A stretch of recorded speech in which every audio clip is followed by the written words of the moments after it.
time now. So let's play hockey.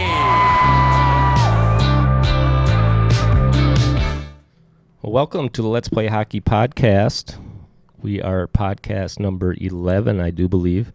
Joined today by Brian Bonin, former Hobie Baker Award winner, Mr. Hockey 1992, and we have a special guest today, Skahan Skahan, former strength and conditioning coordinator for the Minnesota Wild. This episode is brought to you by Northern Lids. Northern Lids specializes in patch-style custom hand-stitched hats. You can see them here on the pod. Got one behind me, team colors.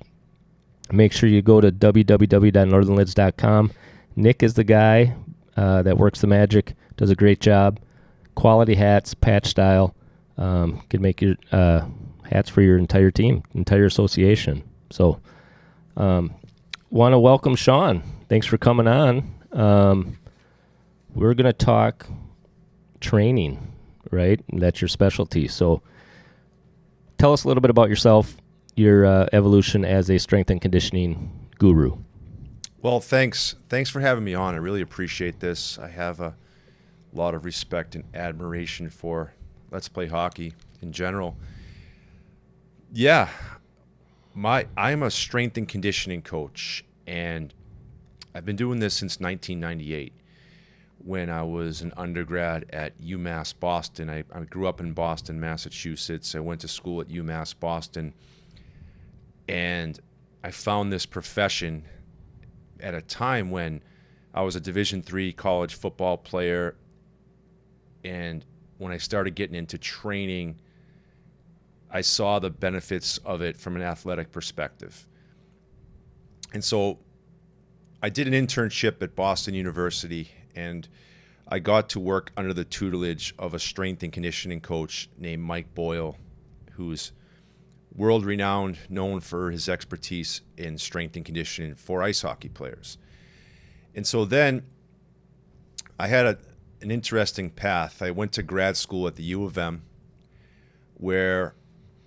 and at that time I should say, I wanted to just be a strength and conditioning coach. And I guess the profession was kind of in its infancy a little bit.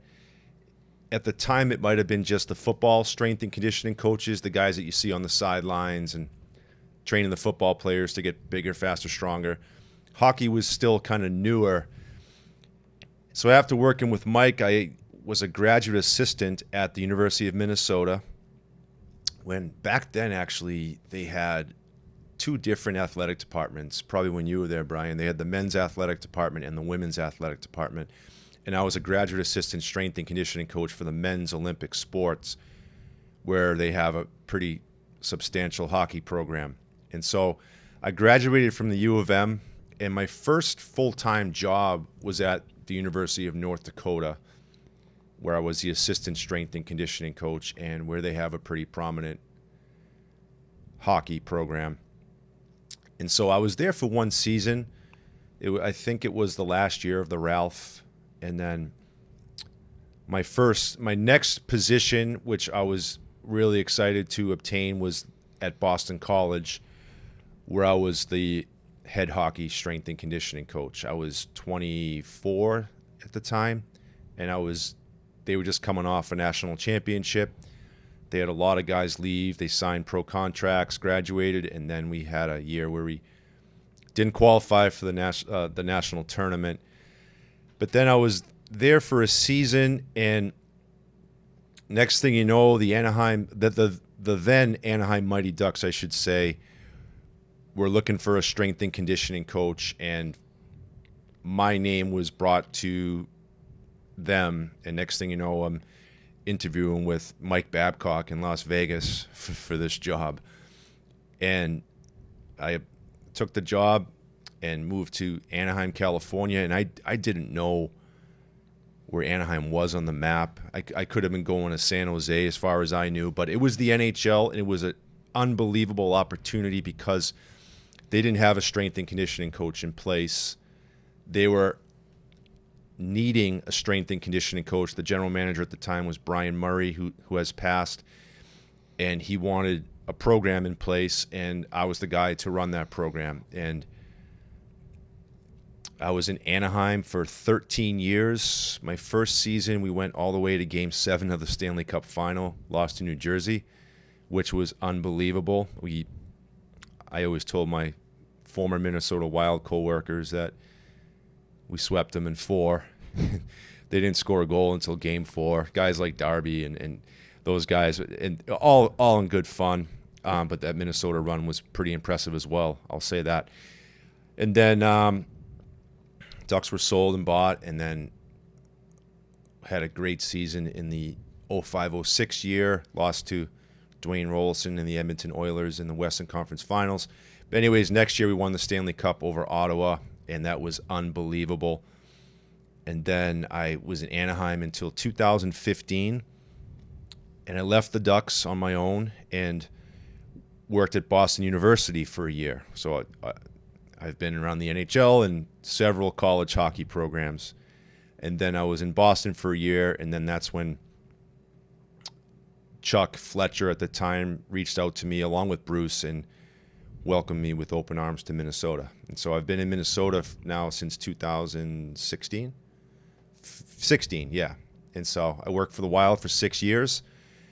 Then I now have founded my own sports performance business, and it's going great. So it's a long story. It's a lot of hockey players and teams and a lot of experiences that I'll hold close to my heart.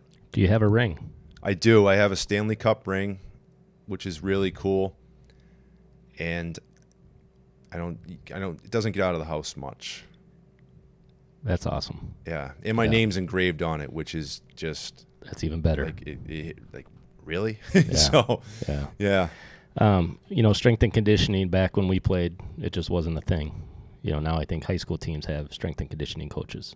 No, we tried to avoid it. I love that he said. I love that you say infancy, because there was the old dungeon at the old Mariucci Arena, and I mean weights. It was like, what kind of weights? What does weights mean, or off ice? We'll get into that. We kind of were talking about what does off ice even mean, and in the summers, because here in Minnesota, we had all these players from up north, and they love playing golf and fishing, and so the season would end, and it'd be like, okay, here's the summer training program, which was just weights and a little bit of running, and no one wanted to do either, and the football program was running it, and all the northern guys would just go back home, and they wouldn't participate. And so everyone that was left down here is like, well, we don't want to do this either, and it might wreck my game. And that's why I say infancy, because you must have seen something there. Someone needed to see it. And those who jumped on early, I mean, I want to ask you, what was it like to be in the NHL and be with the best athletes in the world, and then be able to see how you could bring the best athletes in the world at just another level? Another level. You take a Niedermeyer or a Pronger and say, I mean, I can get you this endurance. I can get you this strength. Yeah. And you're going to feel better. It's not going to bulk you up. It's not going to get you bigger and stronger, but it's going to get you stronger. What was that like? I mean, just a thrill as you've seen this progression of the athlete in general, but the hockey athlete has really changed. Yeah. I was very fortunate when I first started with Anaheim. Paul Kariya was our captain. And at a time, this is pre-salary cap now, our salary was about $36 million. I think Paul was making about 10 of that. So I'm getting in there. I'm coming from a college hockey background, a team background, and all I kept hearing about is, Paul's not going to like that. Paul's not going to want to do this. Paul's not going to want to do that. And Paul has his own ideas for training. Just leave Paul alone. This is like from the staff members. So I was kind of intimidated by meeting this guy, and I met him for lunch. Unbelievable person, unbelievable captain. And what he told me was like, we need this for our team. It's not just about me. And so like, it's kind of funny because he had all these machines that he had in the weight room out in Anaheim. And we were able to, it wasn't a team weight room. It was a weight room for someone to come in and work out by themselves. So we changed that. We changed that culture right away with designing a weight room that would accommodate the team. And all I kept hearing about was, what are you doing with those machines? Paul's going to that's Paul's leg press. That's Paul's hamstring curl. I'm like, don't worry about it. And so we got in, squat racks and some benches and some dumbbells. And I said, okay, Paul, instead of doing that leg press exercise, here's what we're going to do instead. And Paul bought in. And as a result, everyone else bought in. And that was pretty cool because Paul had an unbelievable season, didn't miss a game, and he captained us to Game 7 of the Stanley Cup Finals. So like that, I remember that. And I was able to kind of bring that team concept, what I knew, and apply it to the NHL, which was not happening at the time. It was, this guy likes to work out, that guy likes to work out. And there had to be someone monitoring that and not coming in and saying, we're all doing this. No, it's working with each individual to make sure that they got the work in. And I just kind of carried that out the rest of my career, individualizing programs, getting a sense of, looking at minutes played, who's not playing, and really forming relationships with the guys who weren't playing as much, the healthy scratches, and the injured players as well. The injured players, like, as you know, Brian, you get injured on some organizations, you feel like you're on an island by yourself. You're not part of the team. And I really took pride in the fact of being there for that player when they were going through the rehab process and trying to – I always try to get guys who are out for a long period of time. I wanted to get them better than they were when they were before they got hurt. And that was a lot of fun over the years. Quick question, and maybe a little bit off track from training. It's more focused on leadership. Mm-hmm.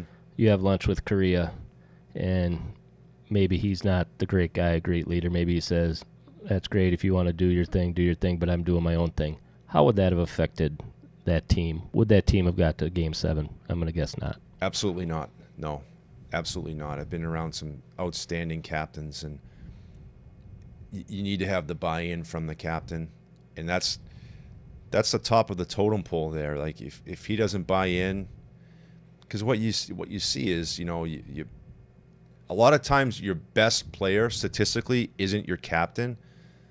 So you might have some players who, like, if you have that type of captain and they're not buying in, then you're not going to have success, because you're going to have other players who might feel that, well, I do this, I contribute this to the team, and he doesn't do that. So if he doesn't have to do anything, why should I? Your best players really have to be your hardest workers, don't they? Yes, they do. Absolutely. In order to win in the end. Mm-hmm. I want to talk a little bit about off-ice training and kind of go from NHL down to youth. When should kids start doing strength and conditioning training? What age is appropriate for them to maybe pick up the dumbbells, get on the bench press, start doing those things? I go as young as peewees. Peewees, 11, 12 years old.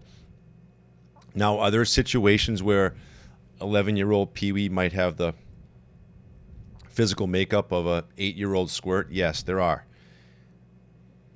But I like to go around that age to start. And when I'm saying starting with, I'm not just saying do body weight, squats, do push-ups. No, like we have smaller bars in my facility, for example, that are 15 pounds. Like, we can start learning how to do things from a technical perspective. Yeah. Talk about technical technique. Mm-hmm. How important is that? My son is a fitness. He loves fitness, and I'll go work out with him sometimes. He'd be like, Dad, you're doing it wrong. It's not. Mm-hmm. You're doing it wrong. It's not going to help you. Mm-hmm. How important is it to get that specialized training where they learn the proper technique so they're maximizing their time spent on strength and conditioning? Immensely important, because they're young, they're learning, their bodies are learning new things. The neuromuscular system it's like learning a new subject in school. I think it's huge from a physical literary perspective. You have to learn how to do the things properly with as least external load as possible, but enough to give you the stimulus. You have to start learning that. Like, I overcoach a lot because I want all athletes to learn how things should be done properly. Because then you're building a foundation of, learning this stuff at an early age, so that when you get into a little bit older, like, it's just about injury prevention for me. I don't sleep at night if someone ever got hurt in my gym. It's interesting you say injury prevention, because it's injury prevention on the ice too. 100%. If we go way back, I could sidebar this with a couple stories, like at the U of M where we didn't do anything. And I'm wondering if Paul Kariya was doing things at Maine as he scored 100 points, as a freshman. And to maybe your opinion on when you've seen good athletes, how much of that is natural? Because we're always dealing a bit with that. You end up against someone on the ice or in the classroom for that matter who's just naturally talented. And that danger of comparing yourself. Instead of let's learn this, and you, the peewee who looks like a squirt, hey, in due time. You're not, as I went to the U and I'm a freshman, and there's Chris McAlpine and Joe Dietzig, two just giants. Yeah. I think they were just built that way. Now, they're also strong and they worked hard, but hard to compete sometimes with that as well. When you look at off-ice training, how specialized is it? And are there ways to, focus on Bryan Bonin and not a Chris McAlpine? Because I through my career even, I saw this start to happen where you'd see some tall, skinny players who were really strong. It started to make no sense because it was always the tall, skinny guy was going to be weak and slow. That started to change. So how many aspects are there of this off ice that you might be able to focus on, in the evolution of a player, starting at Pee-wees? Because it's a long journey, and your body's going to change a lot. So do you have to relearn these things every 6 months or a year? And again, how many facets would you say there are? Well, that's a good question. I'll just talk about another athlete I work with. In Anaheim, we had a player named Ryan Getzlaff. Probably the best athlete that I've ever worked with. Like his brother was a wide receiver in the CFL. He'd go over to Angel Stadium and take batting practice and crank him out of the park. He was a catcher in baseball. Like the guy was just an absolute stud. Played a lot of minutes, and I was a thorn in his side because he didn't really buy into the strength and conditioning aspect because he got away with it. He was like you said, Brian, naturally strong. He was an absolute beast. Hall of Famer, Stanley Cup champion, but like I had to learn, okay, I got to give him something that's going to help him stay healthy. And the guys who were, say, your fourth line guys, third line guys, like they embraced, like they felt like, okay, if I don't get stronger and faster, if I don't work on this, I might get sent to the minor leagues. And that's, so you have to deal with those different, I had to deal with those different types of situations, if that makes sense. But yeah, like I love seeing the young athletes now, the young athletes who they're already good, but they embrace the fact, okay, this can make me even better. And that's what I really enjoy working with kids. Who adopt that. And because I would wonder too, there's when we talk about the FOMO of playing or being on the right team or on the right line, or it's also really hard in your development if you're just not big and or strong enough, and or there's some natural athletes. And I'm guessing you've seen this, at squirts and peewees and bantams, just dominant players who can't do much at high school level. I mean, it changes that quickly. Well, it's hard when you're in it. Yes. To not be like, well, do more on the ice against that Skahan guy, and why don't you do it? Yeah. Dad, mom, coach. I mean, the person's 6 feet and 150 pounds, and I'm 80 pounds soaking wet. Yeah. Hard to manage that, with expectation too. So I'm assuming there's multiple facets there that kids, again, expose them. Let's do it the right way, and in due time, we'll keep adding some additional facets to this, or wait, or so I'm guessing you see that too as a way to, do I say consult, or to with the family, with the child, especially with the last couple weeks here with tryouts. We got kids who wanted to make the Bantam AA team, and they made A, and you're talking to the poor kid. The kid feels bad he didn't make the AA team. I should say that. I shouldn't say poor kid. You're talking to the kid. He feels bad he didn't make the top team, for example. And I say, good. And it's like, why is that good? Well, you're going to be on the ice a lot more. You're going to have more puck touches. You're going to assume a leadership role in this team. Do I think that that's going to help him before he gets to high school? I do. Because I think, you're third line player on the Bantam AA team, and that's who you are. That's who you're going to be. Well, this kid on the lower team, he can work on things. I always say, be one of the better players on the team, and not one of the lower end players. I think that helps in the long run as well. I think they get more comfortable with situations they're seeing on the ice when they move up a level eventually. We talked about that earlier, actually, in our pod before, that making the A team or the B team, not a bad thing. Not a bad thing. More touches you talk about. Probably on PP1, probably killing penalties. Yeah. Taking on a leadership role.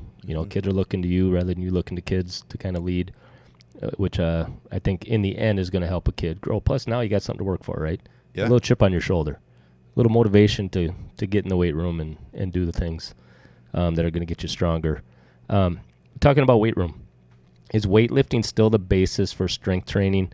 I know with technology and so many different cross-training methods out there and whatnot, what are the methods that you kind of stick to for the hockey player?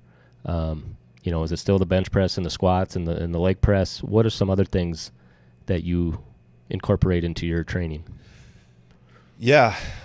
We do bench press. I should say that. I still like the exercise, but I don't encourage the kids, which is hard. I was a young teenager myself, so it's hard to tell them the bench press isn't important when you're an adolescent male. But I always tell them, hey, if you're really good at laying on your back and pushing something off your chest, you're probably not a good hockey player. They're like, what are you talking about?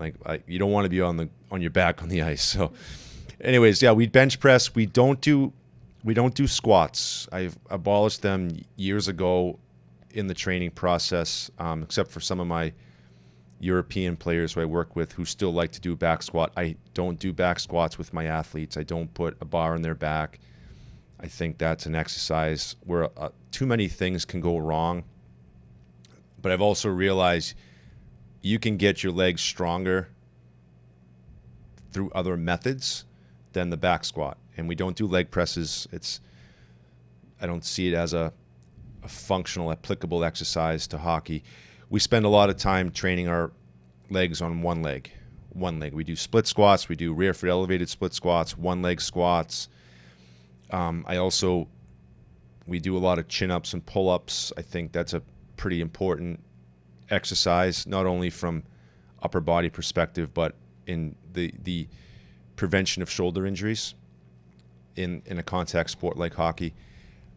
We do dumbbells, kettlebells. We do a lot of sprinting.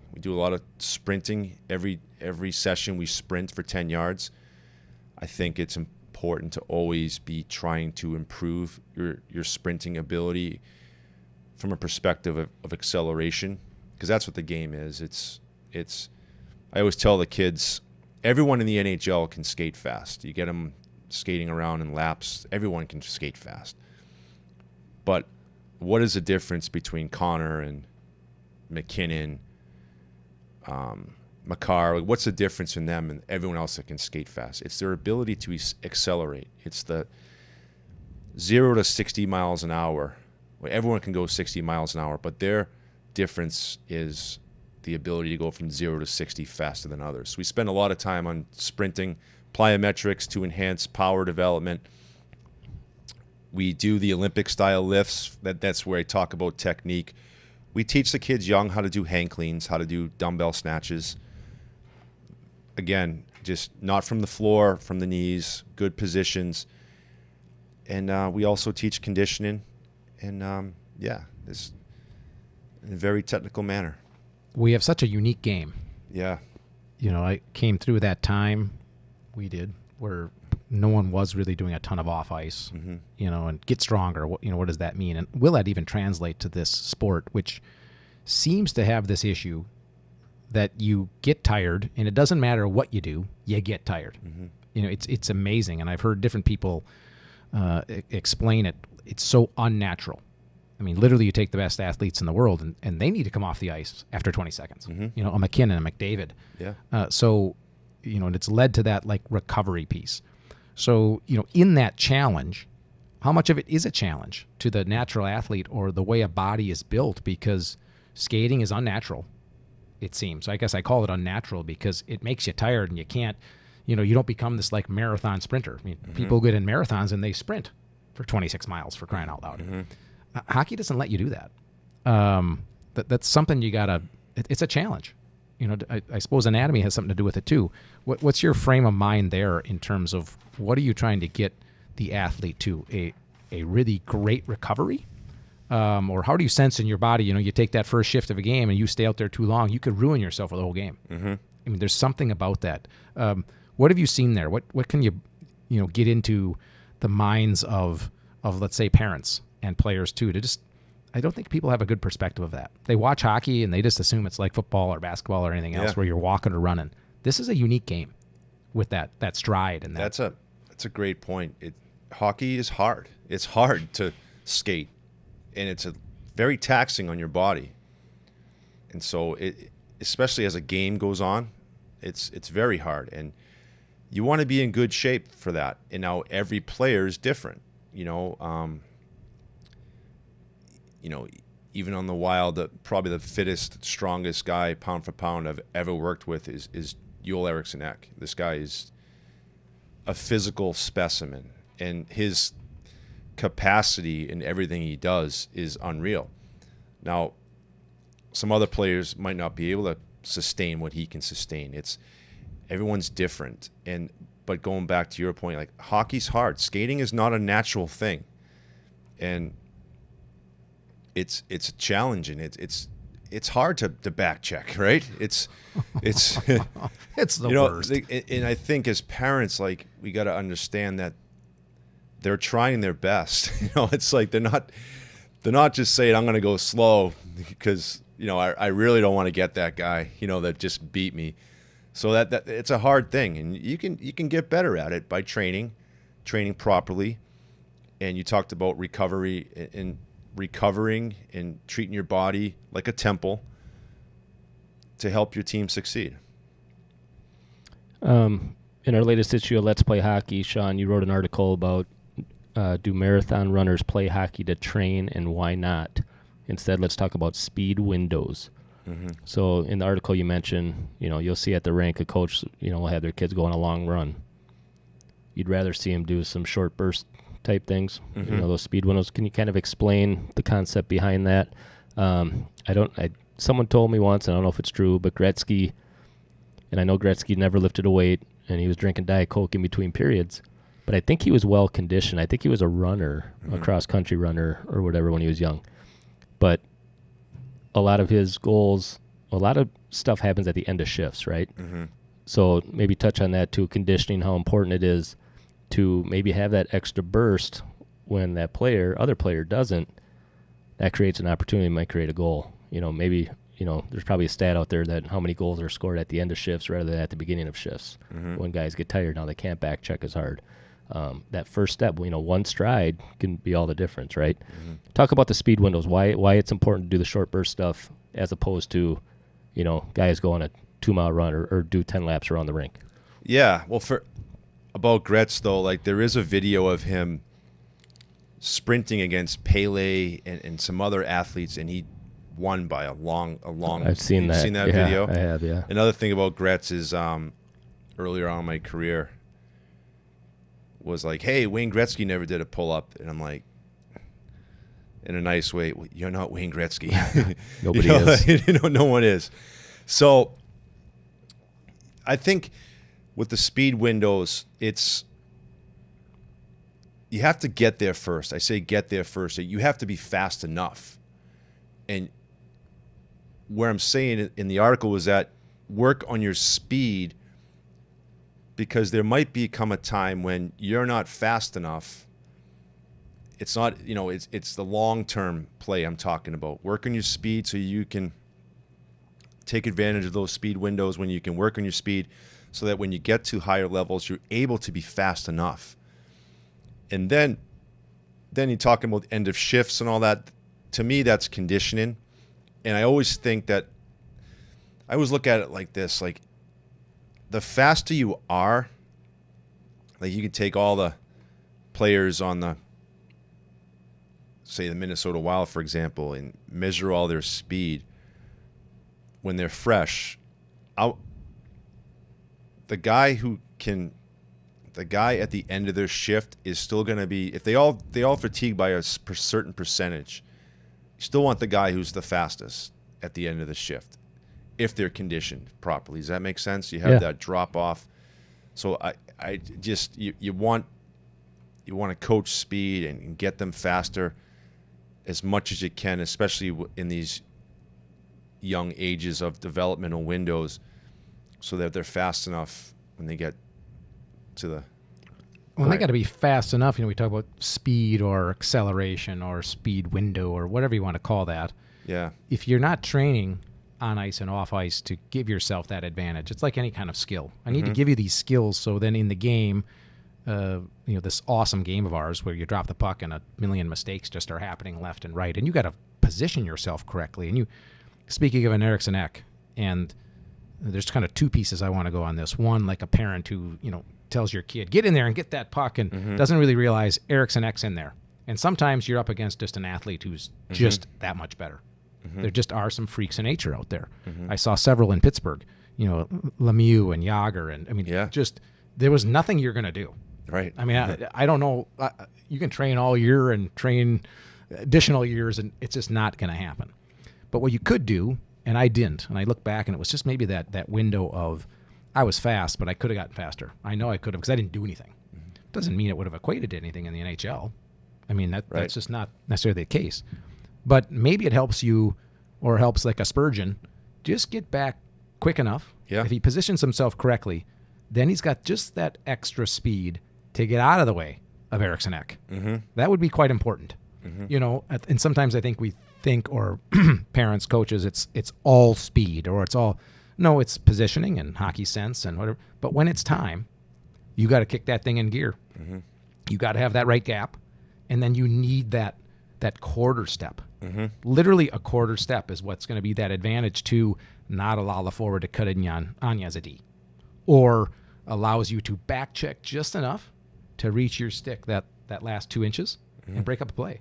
Yeah, it is those little things that I think sometimes forget. Like, well, I'm not as fast as that guy straight down the ice. That's going to happen like once a game. That you're actually going end to end and back checking. So, but it's the ins and the outs. Those speed windows. And these NHL players, we've got to remember they're the best. They can do everything the best. Anyone in the NHL is can do all those things the best of the best. So I think there's it's going back to what we talked about earlier. It's not easy. It's not. It's position. It's angles. It's timing. It's space. It's awareness. It's everything. It is. Give yourself every advantage possible. Right. That's what I'd say. Every advantage possible, so that you have that just extra. And I would go back. We talked about last pod. My old thoughts as a coach, like this idea of hard work being first. You just said it's hard. We keep going back to that, and I mean like your training and all the extra you do, that hard work. Because I always add from that, like, confidence. Yeah. Comes next. Like, you can't be confident if you haven't worked hard, or if you actually have that edge. And next for me is courage. Like, I'm going to go in the corner with Ek. He's bigger, he's stronger, but I'm big and strong too. Not as strong, not as big, but I know I've done that training. Skahan's got me prepared. I can be confident in there, and then I'll maybe have to rethink about a little bit how I'm going to go attack Ek in the corner. But I'll tell you, if not, you're going in there and you're scared. Yeah. You're scared. You don't have that confidence. So that edge is needed in today's game. So it's so important. So important. We talked a little bit about fear. Some kids scared to go in the weight room. It's especially when you're 12, 13, 14 years old. A lot of personalities in there. What advice do you have for kids who want to get stronger, get better, but maybe they're too shy to get on the bench press or too shy to be in a group setting, to do work on their strength and conditioning? What are some things that they can do on their own that's going to help them? It's a great question, because I do see that when I first start working with a team sometimes. That you might have a kid who it's a foreign country to them, the weight room. They've never been in there before. I always make it a point to reiterate to them that I don't care how much you can lift. I care about how you do the exercise. And then it's coaching, right? You might see that kid. You can figure out really quick who doesn't look comfortable in your facility. And a lot of times it's, putting your arm around them and talking to them and just say, hey, let's do these. And they execute it. It's okay. Let's put a 2.5 on each side. Let's try that. And then going back to confidence, their confidence in the weight room increases, and then they can start feeling better about themselves in that environment, because you don't, as a coach, you don't ever like show the rest of the team that he's a weaker kid. Does that make sense? Mm-hmm. And so, yeah, we've come across that a few times, and it's a process.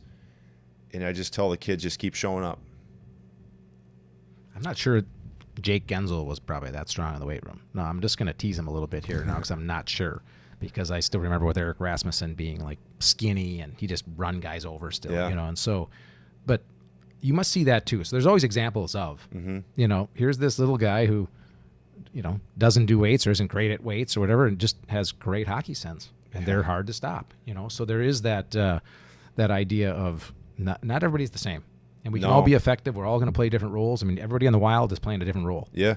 A different role. And you said they're the best athletes, in the world. You could see the fourth liner be the first line star at a college team. Yeah. But they can only play a role, in the NHL. So it is accepting that role too. And I'm guessing that you also adjust then training to that a bit. Because conditioning, if you're only playing 2 shifts a period, is that different? Do you see a difference there versus how you'd manage, Kirill, who's playing all the time, and you got, back-to-back games? And I suppose there's got to be some management there too. 100%. It's, going back to all these guys being different. Corey Perry, for example, still playing for the Edmonton Oilers. And this guy, when he was 18 years old, he couldn't jump, couldn't run, couldn't do much actually. But he increased his vertical jump to like from 18 inches to 23 by the time he was 22. Next thing you know, not because he increased his vertical jump, but he was always an outstanding hockey player and still going. But in terms of that part, I just want to explain that everyone's different and they play the game differently, but you're just trying to get the level of strength and condition up so it's good enough for the NHL. But yeah, everyone has a different role on teams. Like you said, Brian, like your fourth line player might have been the Hobey Baker Award winner in college and scored 35 goals his senior year. Like, that's an adjustment for those guys, embracing their roles. And then you have to monitor their conditioning. Those guys might need to do a little bit extra. For us, I always monitored the playing time. If a player played less than 10 minutes, for example, they would be on the bike after a game. And I'll say this, like, those guys knew who they were. It got to a point where, like, they would see the minutes played and be like, shit, like, oh, so sorry, I didn't say that. They'd be like, oh man, I'm under 10, I got to go on the bike. Then the next game they might have got like 10 minutes and 2 seconds. Oh, I don't have to ride the bike tonight. So like those guys know their roles and they embrace that, and they know they have to do extra. They skate extra, whether it's morning skates or optionals and all that. So it's you figure out what your team is pretty quickly. I'm going to do a quick ad read here. State 1981, a new book, Dreams of Dynasty, written by Mark Figner, documents the great dynasties of the first 35 years of the Minnesota State Hockey Tournament. written from the unique perspective of the cursed South St. Paul Packers in their 21st tournament appearance as they strive for their first ever title. It's a fictional retelling of the historic tournament and dives headfirst into the legend loaded with the world of the St. Paul Packers dynasty. Remember those old South St. Paul teams, Phil Housley, and they had some good ones back in the day. Anyway, State 1981 Dreams of Dynasty is available on Amazon today. Sean, you wrote a book. Mm-hmm. Tell us a little bit about it. Yeah, I did. Total Hockey Training. It's published it in 2015. And what was going on, I was writing these training manuals every summer back in my Anaheim days. And I always had it as a goal of mine to write a book. And I was able to just take, every summer I'd write a new different training manual. A lot of times, like those pro players, they might have used it for the bottom of their bird cage or coffee on their coffee tables at home for a coaster. But I just did a lot of writing back then, and I started to formulate my own philosophy on hockey and training, and I kind of compiled all those things together, and I was blogging at the time, and I put it all together in a book, and that's almost 10 years ago now, which is crazy. I had the book, and I passed it on to a hockey coach. Awesome. So yeah, thank you for that. It's a nice thick book. It's full of information. Great resource for any hockey coach. Thanks. Wanted to talk a little bit about one thing that came up, and you talked about going in the corner with Eriksson Ek or Dietzik or a Yager. From your perspective, a strong person is not always necessarily a tough person. Mm-hmm. Toughness, is that something that you try to incorporate into your teaching and try to... Is it possible to make maybe a meeker kid tougher through strength training? I think what I talked about earlier, that confidence that they can get from getting stronger in their belief in themselves can help them if toughness wasn't part of their game. But no, we're not doing Navy SEAL training and stuff like that, trying to make them mentally tough by any means. No, but I think that they could get confident in themselves more by getting stronger and believing in themselves more. Like you said, putting in the hard work is going to make you probably tougher, more confident. And with that comes maybe toughness. We had our small town football team. We put a 135-pound kid on our offensive line because he was a wrestler. He was tough. And there's a 230-pound kid who was, not that tough, who was not on the offensive line. So toughness, obviously, when you talk about complete hockey player, I think that's a component of that. Boys and girls training, similar? Should it be different? Are they doing the same exercises? Are they working on the same things? Very similar, no differences. Okay. Mm-hmm. Okay. And most important muscle group or muscles for a hockey player to develop? Is it lower half? Is it quads? Is it? It's the lower half for sure. But someone asked me the other night, what's my favorite exercise for a hockey player? I said the one-leg squat, because it's not just, we're not just working your quads, hamstrings, and glutes. You're working your total body in an exercise like that. You have to control yourself. So you're using your core, your legs. You're getting some balance there as well. Yeah. And one more question. Sure. The season started, right? So, your off-season training might be a little bit more intense. What should kids be doing, players be doing now in season? They're on the ice 4 or 5 times a week. Should it be different? Or, how intense should they be going at this off-ice stuff? I think off-ice during the season is critical. I say off-ice, I mean strength training. I think it's critical during the season, because why would you spend your off-season getting stronger, getting faster, and then the preseason getting stronger, faster, and then all of a sudden, boom, I'm done. Like, no, you have to. I don't look at it as maintenance. I look at it more of like, trying to not let what you did over the summer and preseason diminish, and it's going to happen. It's even, you can have the most scientifically proven program in the world. The kids are going to lose some strength, some muscle mass, but if you can delay that as much as possible, you're still giving yourself the best chance to be successful, in my opinion. So I recommend twice a week during the season. It has to be important. It has to be important from the coach's perspective and from the kids and from parents. Multi-sport athletes. I'm sure you work primarily hockey. I know you work with other athletes as well. We see a lot of specialization these days. Mm-hmm. Do you see the benefit of being a multi-sport athlete and how that improves different muscle groups, makes them maybe a better overall athlete, maybe makes them a more complete hockey player?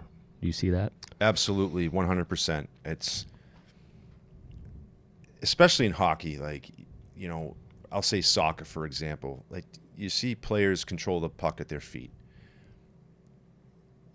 If they didn't play soccer growing up, at some point, sometime, maybe they're not as good at that. I don't know that, but I know that playing multiple sports, baseball, golf, football, basketball, and those skills can all help the other skills of the other sports as you develop. And I think a well-rounded athlete is a better hockey player. Absolutely.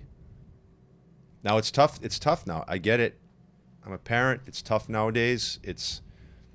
You talked about specialization, and I don't know if it's helping develop better hockey players. I don't know if it's helping develop better basketball players either. I don't know, but I believe in the fact that kids should play multiple sports, not just hockey.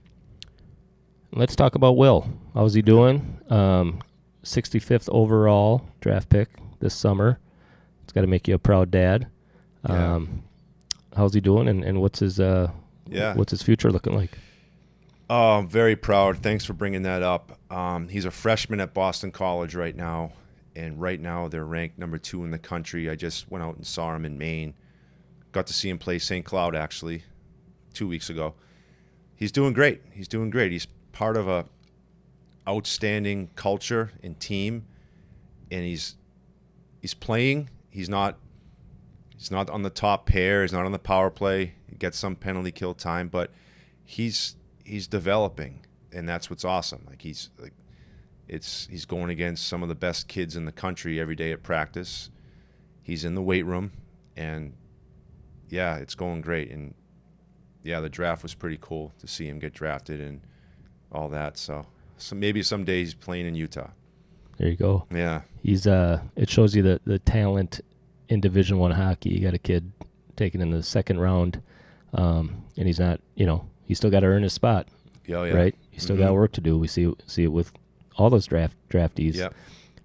And even to go from an 18-year-old into college hockey is almost unheard of now. Mm-hmm. Usually they got to go play a couple years of juniors to develop even more. So that's huge for him to step right into to playing college. You have your own podcast. Yes. Tell us a little bit about it. The Total Hockey Training Podcast. I started it, I want to say, 2 years ago. And what I've done is just I bring on guests who I know as people in the hockey world. And I also bring on people that I don't know much about and I want to learn more about, see how they're training hockey players or how they're coaching hockey players. And the Total Hockey Training Podcast, yep, it's I love doing it. I'm sure you guys love doing this as well. It is fun. It's and like you said, just learning things from an educational standpoint. Yeah. We grew up in a different era. So much is focused on strength and conditioning now and how that helps develop players. You develop teams, you win more. So we appreciate you coming on. Well, and tell us a little bit about your facility. Where is it at? And how do people find you, sign up for training, all the things? Thanks for that. We're in Ham Lake, Minnesota. The name of the business is Skahan Sports Conditioning. We we have a lot of hockey players from youth to college to juniors to pros now. Skahansports.com. We're right on 65 in Ham Lake, not far from Blaine, and it's going great. We've been open over a year now, and I love doing it every day. It's fun to go to work and help kids get better, help people get better at their chosen sport. And I think if it's good enough for Paul Correa, it's probably good enough for some Minnesota kids, right? Yeah, the philosophy is I still have the same philosophies. A lot has changed since 2002, but you still have your big rocks that you go to, and because you end up knowing what works and what doesn't work, and so that's what we do. We just help kids get better. And I like how you said you're taking on your pod, the ability to learn from others. Yes. Stealing good stuff, and I think that leads back to your Paul Correa story of, for the parents and the players out there too, of being a great example. And be careful what you wish for. Not everybody is a good captain or necessarily wants to be a captain. They think they do. But that leadership and that example, that you can see someone who's working really hard in the weight room or they're off ice. It's so important that they are that good leader because they do bring people with them. Mm-hmm. Same on the ice. That good attitude, that hard work attitude, it's key. It's one key. Point, you don't have to be the captain for that. It's my point. Yeah. I remember a guy named Andrew Cogliano played for Anaheim, and he's still playing too. That guy. He retired. Like Did he finally retire? Oh, yeah, my gosh. He skated like the wind. He's just a great person, a great teammate, and he's working in player development now for Colorado, which is not a surprise. He was that guy that would take the young guys, be like, "Hey, we're gonna go warm up. We're gonna go do this, do that," and you don't have to be the captain for that. And I think we had 12 guys out in Anaheim that were warming up with me because Cogs would say, "All right, come on, let's go with Sean here," and then that's leadership too. Yeah, absolutely. Steal those things from others because typically the really good players nowadays, especially, are hard workers. Yes, they are. There's not many getting away with being lazy. I mean, they're just not. That's a myth now. They're all shredded. They're all I was telling Nico Sturm, a player for the Sharks, who I still work with, he's 4% body fat. His body fat is like the back of my hand. That's how much skin I could pull off his body. Okay, he's on the fourth line. He's a hardworking guy. He's on the fourth line in San Jose. This guy is a machine, and he knows he has to do it every day to stay in the NHL, and that's what the NHL is. They don't want to go to the minors. They don't want, once they're there, they're staying there. They're doing the best they can to stay in that league and play a game for a living, and that's pretty cool. Andy Ness mentioned Mason Shaw being that type of player. That kid had 4 ACL injuries, and he's determined and strong and hardworking kid. That's unbelievable. Who's going to stop him? Right. You know what I mean? And the character he brings to a team. Great kid. Yeah. I remember him. Yeah. And Nesser also brought up Eriksson Ek. Yeah. And just how his work ethic alone, he might have arrived as a projected third line center, maybe. Mm-hmm. He's really elevated himself to be an all-star. I love that kid. He's just and you see it when he's not in the lineup for the Wild. Yeah. We're a different team. And he's kind of the heart and soul of that team. And we got Kirill and we got Boldy, supreme talent around him. But Ecker just is eating pucks and meat and potatoes. Yeah, absolutely. Yeah, and he does it on a nightly basis. Yeah. It's fun to watch. It's a whole nother level. Yes. Maybe we should just finish with that in some ways. Yeah. It's a whole nother level. I got a very short glimpse of it. It was just this Yager guy is out of this world. This is ridiculous how good these players are. And I think sometimes it's hard to see that as a fan or a parent of a child to go, well, there's the progression there. No, these are the best in the world. And I mean, it's a whole nother step. Oh, I remember watching Kirill for the first time and being like, oh my God, he's that good. I felt like I was watching a cartoon. I was just a cartoon character. I'm like, what the... Yeah, these unstoppable. Guys, literally unstoppable. He's so good. And that's this is the best of the best, and there's a tier. Like it's a long way to go. It's to get to that level. Oh, super exciting for you and Will. Good luck. Thank you. I appreciate that. Fantastic. You never know. Sean, thanks for joining us. Thanks for having me. Yeah, and that's going to wrap up our latest Let's Play Hockey podcast, brought to you by Northern Lids. Patch-style hats, you can see them here on the pod, www.northernlids.com. They do custom hats, team colors. They also do knit hats, like beanie hats as well, patch-style. So make sure you visit www.northernlids.com. Thank you, Mr. Bonin, once again. Thanks to our producer, Chris Salazar. He's off camera, which is probably a good thing, right? Sorry, Sal. We only got so much room. Right.